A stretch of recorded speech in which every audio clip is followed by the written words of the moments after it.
Tyranny is always capricious. Just ask Iranian women. Faith and Flag segment. There's a great thing that a guy named Mark Stein said. Mark was also a fellow guest host for Rush Limbaugh, has his own fantastic career. Mark Stein is the author of the phrase, tyranny is always capricious. And if you're curious about what capricious means, it means that it's not predictable. It does what it wants to do. It's neither here nor there. Just it's mood-driven, capricious. And in fact, tyranny is always capricious. I am not a huge fan of going into war when I have no idea why we're going to war. I support our troops in Iran.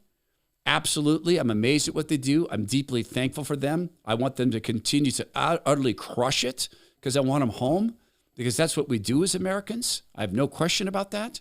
And I think that Iran was a country run by horrible people, and those people were installing tyranny, had already installed it. The signs are everywhere. What they did to young women, what they did to women who had been sexually assaulted. Sometimes those women were actually put through the death penalty because they'd been sexually assaulted. What they did in killing 40,000 protesters. There's so much to look at that regime and say, this was absolute tyranny. Do we see any signs of that here? I'm not saying killing protesters. I don't believe that Renee Good was someone who was innocent. I think she put herself in a position to be harmed. It's very sad what happened. I don't think that's tyranny, but do we see any signs of tyranny here? I think we do.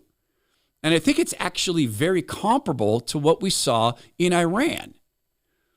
There's a lot to discover about Iran, such as there are Iranian Christians who are celebrating the takedown of the Ayatollah. There are a lot of Iranians who are not Muslim who are celebrating this. And there are, in fact, Muslims who are celebrating this because they're not Sharia Muslims.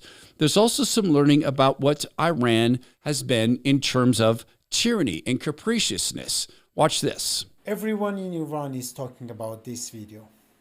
The wedding of Ali Shamkhani's daughter.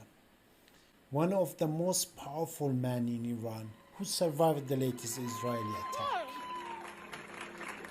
She walks in wearing a Western style dress, no hijab, bare shoulders, diamond jewelry.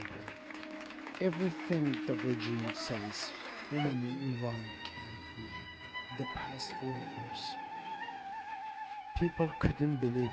The daughter of a top official dressed like that, while ordinary women through Iran are beaten for showing their hair. This is the same man who helped enforce those rules.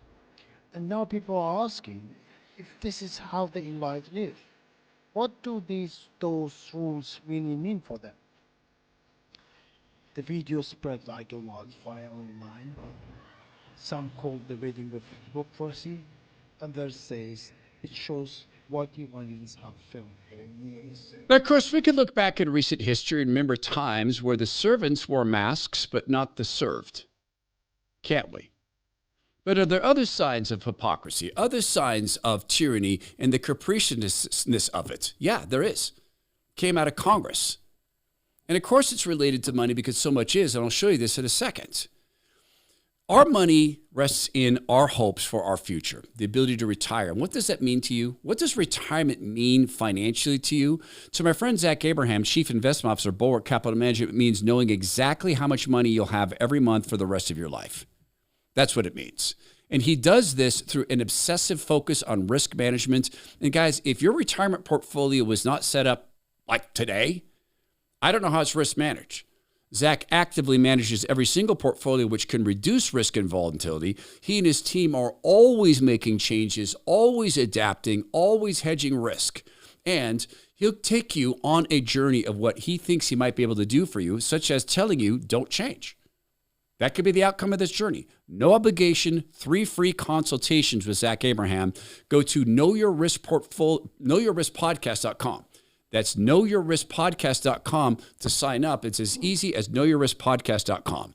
Investment advisory services offered through Trek Financial LLC and SEC registered investment advisor. Investments involve risk and are not guaranteed. Past performance doesn't guarantee future results. Trek 26-47. Tyranny, Mark Stein said, is always capricious. Yes, it is. This comes from the United States Congress, Representative Lauren Boebert. I'm absolutely disgusted that we couldn't even get to 50 members of Congress who want immediate transparency. Don't we all campaign on transparency? Don't we all go out and tell the American voters that we are leaders and that we are going to get justice for them, that we are going to do right by them? And then we hire their daughters to come work for us, and your tax dollars, millions and millions of dollars, has been used in this slush fund as hush money to silence victims who have been sexually harassed, sexually abused by members of Congress. And then Congress is going to do exactly what it does best: investigate itself. Right. And it's going to go to committee. A massive vote against this. I think only 75 people, 78 voted in favor of this. It's the same thing as what happened in Iran. The daughter of the powerful man gets to dress the way that would get other women unalived. In the United States Congress, the people who've been pretending that they want all sorts of transparency around Jeffrey Epstein say right out front, we will not allow any transparency in regard to what we did sexually to people. Tyranny, Mark Stein said, is always capricious.